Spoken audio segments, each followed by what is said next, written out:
বগুড়ার সোনাতলা উপজেলার ফজিলা শরীফ বালিকা দাখিল মাদ্রাসায় কর্মচারী নিয়োগকে কেন্দ্র করে নানা প্রশ্ন ও বিতর্কের সৃষ্টি হয়েছে। অফিস সহকারী, নিরাপত্তা প্রহরী ও আয়া এই তিনটি পদে নিয়োগ প্রক্রিয়ার স্বচ্ছতার অভাব এবং প্রায় ৬ মাস পর কর্মচারীদের যোগদানকে ঘিরে শিক্ষক, কর্মচারী ও স্থানীয়দের মধ্যে মিশ্র প্রতিক্রিয়া দেখা দিয়েছে। একই সঙ্গে প্রতিষ্ঠানের ভারপ্রাপ্ত সুপারের ছেলে অফিস সহকারী পদে নিয়োগ পাওয়ায় বিষয়টি নিয়ে আলোচনা আরও জোরালো হয়েছে। জানা যায়, চলতি বছরের ১৯ জুলাই ফজিলা শরীফ বালিকা দাখিল মাদ্রাসায় ৩ জন নবনিযুক্ত কর্মচারী সংশ্লিষ্ট পদে যোগদান করেন। তবে প্রতিষ্ঠানের একাধিক শিক্ষক ও কর্মচারীর দাবি, গত জানুয়ারিতেই নিয়োগ সম্পন্ন হলেও এ বিষয়ে তারা আগে কিছুই জানতেন না। এ বিষয়ে প্রতিষ্ঠানের সহকারী শিক্ষক জোহা বলেন, ৬ মাস পর কর্মচারীরা যোগদান করতে এলে বিষয়টি জানতে পারি। আমি আসলে এই বিষয়ে তেমন কিছু জানি না, কিন্তু গতকাল আমরা দেখলাম যে ৩ জন আসছে। তখন জিজ্ঞেস করলাম আপনারা কে, তখন তাদের কাছ থেকে শুনলাম যে আমরা এখানে নিয়োগদান করেছি। আমরা তখন জিজ্ঞেস করলাম কততে হয়েছে, তখন বললো যে জানুয়ারি মাসে 2026 সালের জানুয়ারি মাসে আমাদের পরীক্ষা হয়েছে, আজকে আমাদের যোগদান। এই পর্যন্ত আমরা জানি। প্রতিষ্ঠানের নৈশ প্রহরী শামসুল জানান, শুনেছি গত জানুয়ারিতে 3টি পদে নিয়োগ হয়েছে, অথচ আমরা কেউই বিষয়টি জানতাম না। বললাম যে আমাদের শিক্ষক কর্মচারী হাজিরা খাতায় 2 জন নতুন লোকের স্বাক্ষর। তখন আমি জিজ্ঞেস করলাম যে এনারা কারা, নতুন হঠাৎ করে। তা বলতেছে নাগরিক নিয়োগ দেওয়া হচ্ছে 3টা পদে, যে 2 জনের স্বাক্ষর আছে। তা এগরে আসলে বিজ্ঞপ্তি দিছি আমরা 2025 সালের নভেম্বরে, আর নিয়োগ দিছি আমরা পরীক্ষার মাধ্যমে 2026 সালের জানুয়ারিতে। তা আমি যখন জিজ্ঞেস করলাম, তাহলে এতদিন পরে, এটা জুলাই মাস, দীর্ঘ 7 মাস হয়ে গেল, ওরা যোগদান করলো না, কর্মরত রইল না, এটা কি ঘটনা? তখন ওনারা এই প্রশ্নের উত্তর দিতে অস্বীকৃতি, এখন উল্টোপাল্টা কি বলে। আসলে তখন আর আমি নতুন করে কিছু জানাতে পারলাম না। আমি এই প্রতিষ্ঠানের যে নিয়োগ বিজ্ঞপ্তি, দীর্ঘ 12 বছর হলে কয়েকটা পদ শূন্য হয়ে আছে। তার মধ্যে অফিস সহকারী, যেটা কেরানি বলে আর কি, 12 বছর আজ থেকে নিয়ে 14 বছর আগে উনি মারা যায়, অর্থাৎ 12 সাল থেকে এই পর্যন্ত এই বিষয়ে অনেক নিয়োগের কথা আমরা বলছি। অফিসে ঝামেলা হয়, তখন বিভিন্ন টাল বাহানা দিয়ে কাটানোর পরে এক পর্যায়ে কীভাবে এটা নিয়োগ দিল আমরা জানতে পারলাম না, অফিসিয়ালভাবে জানতে পারলাম না, এবং নোটিশ বোর্ডে কোনো নোটিশও টাঙায়নি। অভিযোগের বিষয়ে জানতে চাইলে নবনিযুক্ত নিরাপত্তা প্রহরী ফিরোজ বলেন, গত 9 জানুয়ারি উপজেলা পর্যায়ে 11 জন নিয়োগ পরীক্ষায় অংশ নিয়েছিলাম। তার মধ্যে আমি পরীক্ষায় উত্তীর্ণ হই, নিয়োগপত্র পেয়ে যোগদান করি। আমি আবেদন করতাম প্রায় 10 জন মনে হয়, 10 জন পরীক্ষা দিয়েছিলাম আমরা। তার মধ্যে আপনি টিকছেন? উপজেলায় পরীক্ষা দিয়েছি আমরা। উপজেলায় পরীক্ষা দিয়েছেন। নিয়োগপত্র পাচ্ছেন কবে? নিয়োগপত্র পেয়েছিলাম আমরা হলো আপনার সেটা সঠিক মনে নাই অতটা, যাই হোক মানে একটু। যোগদান করছেন কবে? যোগদান করছি 1/11 যোগদান করছি আমরা। 1/11 কত সাল? 2000 আমরা হলো 26 সাল। এর মাঝে তো আপনারা এই প্রতিষ্ঠানে আসেননি? আর মাঝে মাঝে আসছি, মাঝে মাঝে আসি নাই। আজকে যে হাজিরা খাতা স্বাক্ষর করলেন, জি। এর আগে স্বাক্ষর করছেন? জি। আগেকার খাতা আছে? জি আছে, স্বাক্ষর আছে তার? নবনিযুক্ত আয়া নাসমা বেগম বলেন, পরিচ্ছন্নতা করবে। আপনি নিয়োগটা কবে হয়েছে? হচ্ছে জানুয়ারি মাসের 9 তারিখে। জানুয়ারি মাসে? হ্যাঁ। এটা কি আপনি দরখাস্ত করছিলেন? হ্যাঁ, নিয়োগের পায় আমি দরখাস্ত দিছি। পরীক্ষা হচ্ছে। আপনার এই পদে কতজন দরখাস্ত করছিল? আমরা 11 জন পরীক্ষা দিছি। 11 জন? পরীক্ষাটা কোথায় হয়েছিল? উপজেলায়। উপজেলায়? জি। ইউনো কার্যালয়ে? হ্যাঁ, যে উপজেলা মাধ্যমিক স্যার পরীক্ষা নিছে। এই 11 জনের মধ্যে আপনি হ্যাঁ। টিকছেন, তাই না? হ্যাঁ। তারপরে যোগদান করছেন কবে? যোগদান করছি আপনার হলে 11 তারিখে। কোন মাসের 11 তারিখে? জানুয়ারির 11 তারিখে। 9 তারিখে পরীক্ষা দিছি, 11 তারিখে যোগদান করছি। এতদিন আসেননি কেন এখানে? আসছি, মাঝে যে ছুটি ছিল, আচ্ছা, এক সমস্যা হয়েছিল, সেই সমস্যার কারণে আমি হুজুরে বলছিলাম। তা হুজুর বললো যে আমি আগে স্কুলেতে তুমি দরখাস্ত দাও। তা আমি পরে সেটাই নতুন চাকরি করে একটানা 6 মাস তো আছি, তো একটানা 6 মাস নয়, একটানা তো 6 মাস আপনার অনুপস্থিত। একটানা 6 মাস না, অন্য হাজিরা খাতা দেখেন না, হাজিরা খাতা 2টা আছে মনে হয়। তবে নবনিযুক্ত অফিস সহকারী ও প্রতিষ্ঠানের ভারপ্রাপ্ত সুপারের ছেলে হাদিসুর রহমানের বক্তব্য নেওয়ার চেষ্টা করেও তাকে পাওয়া যায়নি। এদিকে প্রতিষ্ঠানের পরিচালনা কমিটির শিক্ষক প্রতিনিধি সহকারী শিক্ষক গোলাম রব্বানী জানান, 3 জন কর্মচারী নিয়োগের বিষয়ে পরিচালনা কমিটির সভায় রেজুলেশন করা হয়েছিল এবং তিনি সেখানে স্বাক্ষর করেছেন। হ্যাঁ, রেজলিউশন হয়েছিল, সে নিয়োগের কথা বলছিল স্যার। আমরা তো ফেব্রুয়ারিতে ছুটিতে যাবো, আমার বাসা তো এখানে না, আমার বাসা হচ্ছে রংপুর মিঠাপুকুর। তখন আমরা সিগনেচার করে দিয়ে গেছি।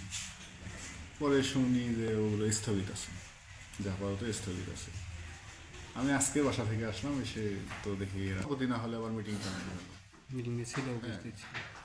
কিন্তু এই নিয়োগটা যে হচ্ছে রেজুলেশন, এটা সভাপতি তো আমাদের পরেন ভাই তখন ছিল না, কে ছিল তখন? তখন ইউনো সভাপতি।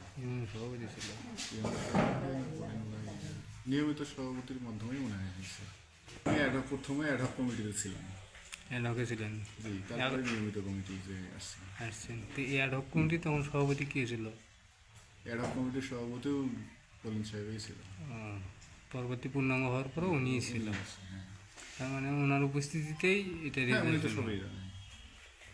অপর শিক্ষক প্রতিনিধি সহকারী শিক্ষক রক্তিম বলেন, নিয়োগের জন্য পত্রিকায় বিজ্ঞপ্তি প্রকাশ করা হয়েছিল এবং নিয়ম মেনেই নিয়োগ সম্পন্ন হয়েছে। তার সময় না বুঝি তার সময় একটা রেজুলেশন হয়েছিল, সেখানে আমি জানি বিষয়টা। কি কি পদে? এখানে শিক্ষক নিয়োগ হবে 3 জন, কর্মচারী নিয়োগ হবে, এই বিষয়টাও জানি, আমরা সবাই জানি। এর জন্য পত্রিকায় বিজ্ঞপ্তি দেওয়া হয়েছে, এটাও আমরা জানি। বাট এর পরের যে নিয়োগ সংক্রান্ত যে কাজগুলো, এগুলো আমরা কিছু জানেন না। কিছু জানি না বললে চলে। পরীক্ষার বিষয়ে আমরা কিছু জানি না। নিয়োগটা জানুয়ারি মাসের 9 তারিখে হচ্ছে, সেটা জানেন? না, এই বিষয়ে জানি না। অভিযোগের বিষয়ে মাদ্রাসার ভারপ্রাপ্ত সুপার মোহাম্মদ আলী বলেন, ঊর্ধ্বতন কর্তৃপক্ষের অনুমোদনক্রমে পত্রিকায় বিজ্ঞপ্তি প্রকাশ করে 3টি পদে নিয়োগ দেওয়া হয়েছে।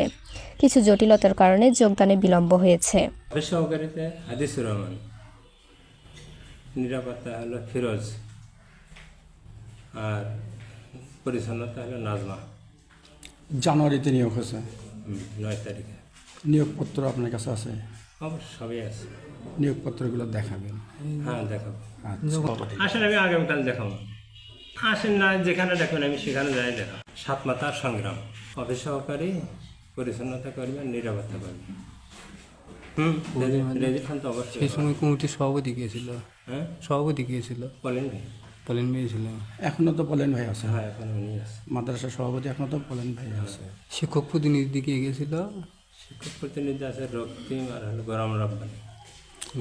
সিম আর গোলাম, রক্তিম ওই রিজন রক্তিম আছে, এটি কম্পিউটার। আর হচ্ছিল গোলাম রব্বানি। এনাদের স্বাক্ষরিতেই তো রেজুলেশন হ্যাঁ, হয়েছে। রেজুলেশন শাখা। আচ্ছা, জানুয়ারিতে নিয়োগ হয়েছে, তারা যোগদান করলো কবে? 9 তারিখে নিয়োগ আছে, 11 তারিখে যোগদান করছে। জানুয়ারির 9 তারিখে নিয়োগ হয়েছে, 11 তারিখে যোগদান করছে। যোগদান 11 করছে। তারিখ থেকে ক্লাসে উপস্থিত, অফিসে উপস্থিত নেই। মাঝখানে ওই মাদ্রাসার ইয়েটা মৌখিকভাবে স্থগিত ছিল, কি নিয়োগটাই স্থগিত ছিল?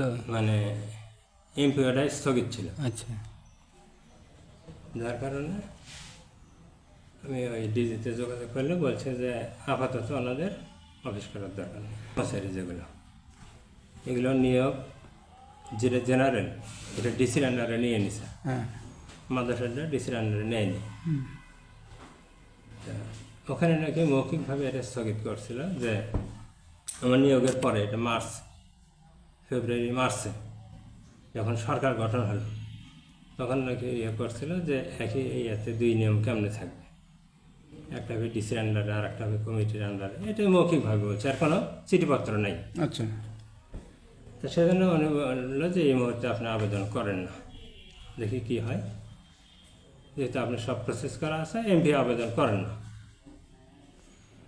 আমি তখন করি না। আজকে তো যোগদান করলো আবার।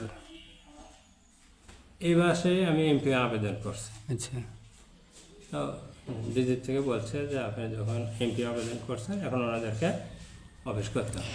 এ বিষয়ে উপজেলা মাধ্যমিক শিক্ষা কর্মকর্তা ও নিয়োগ কমিটির প্রতিনিধি নজমুল হকের সঙ্গে মুঠোফোনে যোগাযোগ করা হলে তিনি বলেন, আমি এখন ব্যস্ত আছি, পরে কথা হবে। প্রতিষ্ঠানের সভাপতি পলিনের সঙ্গে মুঠোফোনে কথা হলে তিনি বলেন, ওগুলো সব পেপারিং করা আছে, আমি বর্তমানে অসুস্থ থাকার কারণে এই মুহূর্তে সব বলতে পারবো না। ওগুলো তো পেপারিং করা আছে ভাই, আপনি এক সময় আসেন সোনাতলা, আপনাকে ওগুলো দেখাবো না। ওগুলো পেপারিং করা আছে, করা আছে, সবকিছু করা আছে। আমি এগুলো সবই বলতে পারবো, কিন্তু আমি অসুস্থ তো, জ্বর থেকে উঠলাম তো ভাই, আপনি একবার আসেন, চাও খেয়ে যান, আর ওগুলো দেখেও যান সব। অসুস্থ, আমি এখন বিছানায় শুয়ে আছি, আমি কেমনে এখন সার্কুলার মানে পেপারিং হচ্ছে সেগুলো জানে না। আপনি একটু সাথে কথা বলেন ভাই, আমি অসুস্থ তো, ওই অধ্যক্ষর সাথে কথা বলেন, আর যে মাধ্যমিক অফিসার আছে না যেটা এটা করে, ওনার সাথে একটু কথা বলেন। আমার সাথে কথা বলতে হলে তাহলে ভাই আমি একটু সুস্থ হই, আপনি আমাকে আরেকবার ফোন দিন, বা আমি আপনাকে ফোন দেবো, দিয়ে কথা বলবো। আমার তো জানানোর কথা না, আমি বলেছিলাম জানানোর জন্য না। আপনি আমার কাছে 1 ঘন্টা নেন, সারা দিন নেন, অসুবিধা নেই, কারণ আমিও চাই যেহেতু স্বচ্ছতার ভিত্তিতেই সবকিছু চলুক। আর এটা একটা শোনেন, এটা তো বিগত দিনে বিগত যে সরকার ছিল সেই সময়কার থেকে ধারাবাহিক একটা প্রক্রিয়া মনে হয় চলতেছিল। আপনি আসেন এক সময় আমার সাথে, প্রয়োজনে আমি সুপারকেও ডেকে দেবো, নিয়ে আপনি করুন। এ বিষয়ে সোনাতলা উপজেলার নির্বাহী কর্মকর্তা স্বীকৃতি প্রামাণিক বলেন, এই বিষয়ে আমি অবগত না, ওই প্রতিষ্ঠানের আমি সভাপতি না, আর আমার দপ্তরে কোনো পরীক্ষা অনুষ্ঠিত হয়নি। যদি এই ধরনের কোনো ঘটনা ঘটে থাকে তবে সংশ্লিষ্ট প্রতিষ্ঠান থেকে অভিযোগ দিলে আমি খতিয়ে দেখব। প্রতিষ্ঠানের হাজিরা খাতা পর্যালোচনায় দেখা গেছে, নবযোগদানকারী 2 কর্মচারী 19 জুলাই প্রথম স্বাক্ষর করেছেন। এর আগে তাদের কোনো স্বাক্ষর পাওয়া যায়নি, এমনকি ওই দিনই তারা প্রথম প্রতিষ্ঠানে এসেছেন বলে সংশ্লিষ্টের দাবি। তবে জানুয়ারিতে যোগদানের বিষয়টি শুধু তাদের মৌখিক বক্তব্য এবং একটি পৃথক হাজিরা খাতায় রয়েছে বলে ধারণা করা হচ্ছে। এদিকে নিয়োগ প্রক্রিয়ার স্বচ্ছতার অভাব, সুপারের ছেলের নিয়োগ এবং 6 মাস পর যোগদানের বিষয়টি নিয়ে এলাকায় নানা আলোচনা সমালোচনা চলছে। সংশ্লিষ্টের দাবি, বিষয়টি তদন্ত করে প্রকৃত তথ্য উদ্ঘাটন এবং প্রয়োজনীয় ব্যবস্থা গ্রহণ করা উচিত। রাবেয়া সুলতানা রিয়া, বাংলা লেন্স।